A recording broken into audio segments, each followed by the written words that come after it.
Əziz qardaşlar, dəyərli müsəlmanlar, xutbəmin girişində oxuduğum ayədə Uca Allah buyurur ki, zülm edənlərə meyl etməyin, yoxsa sizə atəş toxuna bilər. Yəni, onlara rəğbət bəsləməklə, zülm edənlərə rəğbət bəsləməklə, onlara yardım etməklə meyl etməyin, yoxsa sizə atəş toxuna bilər.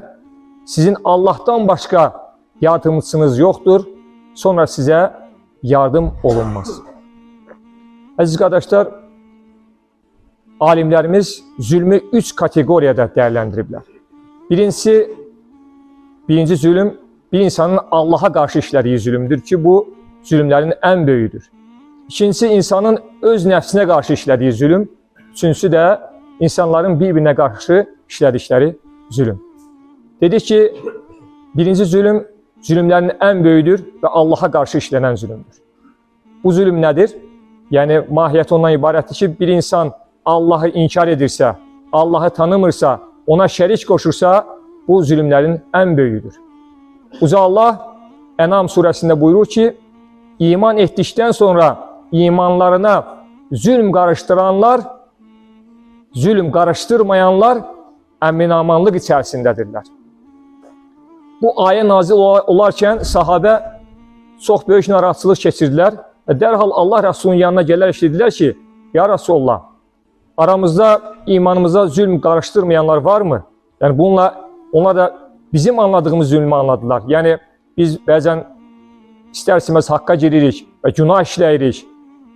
Amma Allah Rəsulü buyurdu ki, bu sizin anladığınız zülm deyildir və ondan sonra onlara Loğman surəsinin 13-cü ayəsini oxudu.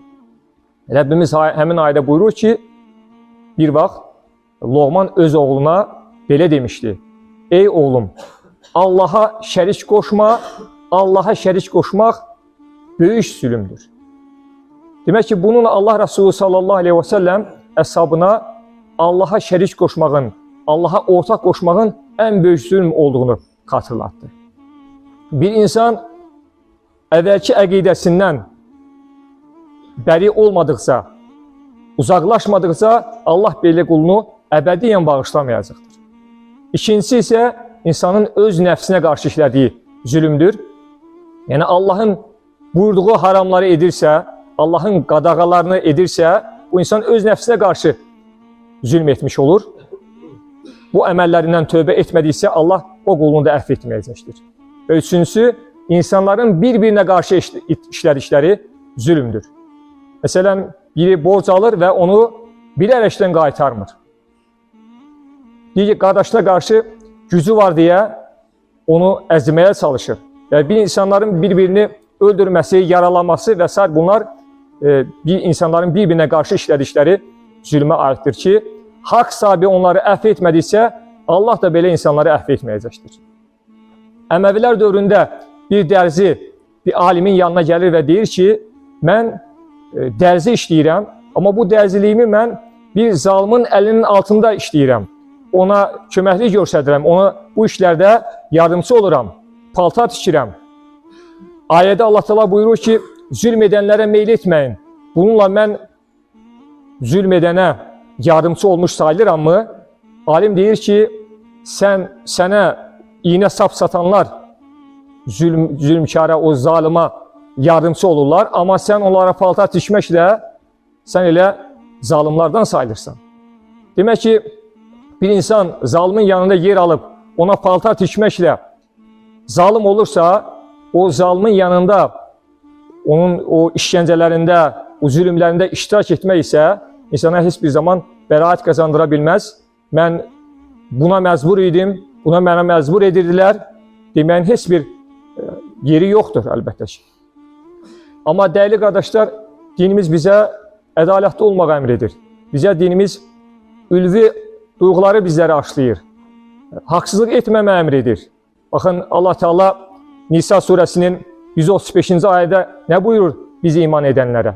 Ey iman gətirənlər, özünüzün, atanızın, ananızın, valideynlərinizin, qohumlarınızın əleyhinə belə olsa, ədaləti əmr edən haqq şahidləri olun.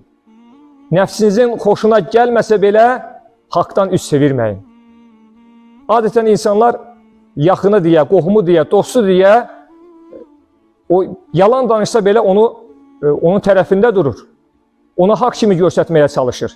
Halbuki dinimiz bizə o sənin dostun belə olsa, o sənin qohumun belə olsa, atan, anan belə olsa, əgər yalan danışırsa, əgər o mövzuda haqsızsa, onun yanında əsla yer ala bilməzsən. Dəyərli qardaşlar, hər zaman bu haqsızlıqlar, insanlar arasında olan bu haqsızlıqlar tarix boyu hər zaman olmuşdur. Bugün də vardır.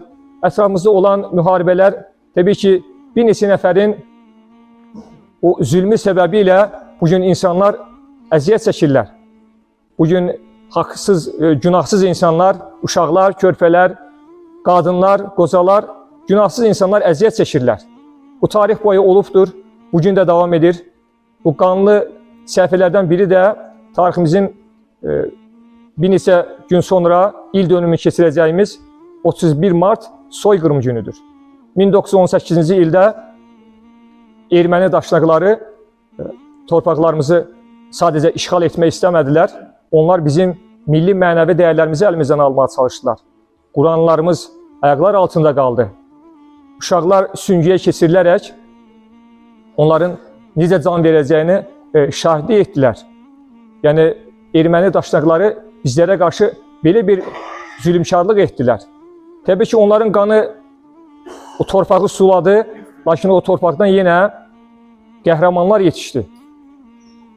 Və əlbəttə ki, o zalimlar hər zaman onların zülmü belə davam etməyəcəkdir. Gec-tez haqq öz sözünü deyəcəkdir. Bugün bizim bu məsciddə oturduğumuz bu tarixi abidə sayılır. Erməni daşnaqları 1918-ci ildə bizim bu məscidi də yandırmağa çalışmışdılar. Lakin xoşbəxtlikdən məscidimiz yanmadı. Bugün biz rahat bir şəkildə, müstəqil bir dövlətdə ibadətlərimizi yerinə yetirə bilirik.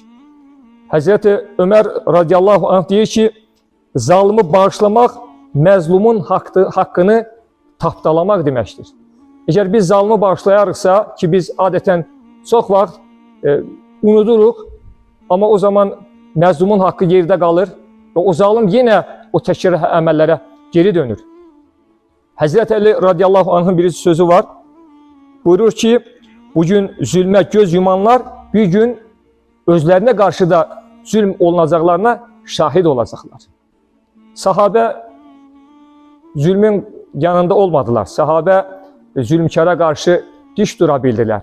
Onlar baxmayaraq ki, zülmə uğradılar. Məsələn, Bilal radiyallahu anh kimi sahabələr qumun üzərinə, qızmar qumun üzərinə yasızdırılırlar. Üzərlərine ağır daşlar qoyulurdu. Lakin onlar sadəcə əhəd, Allahdan başqa ilah yoxdur, Allah təkdir dedikləri üçün belə zülmə uğrayırdılar.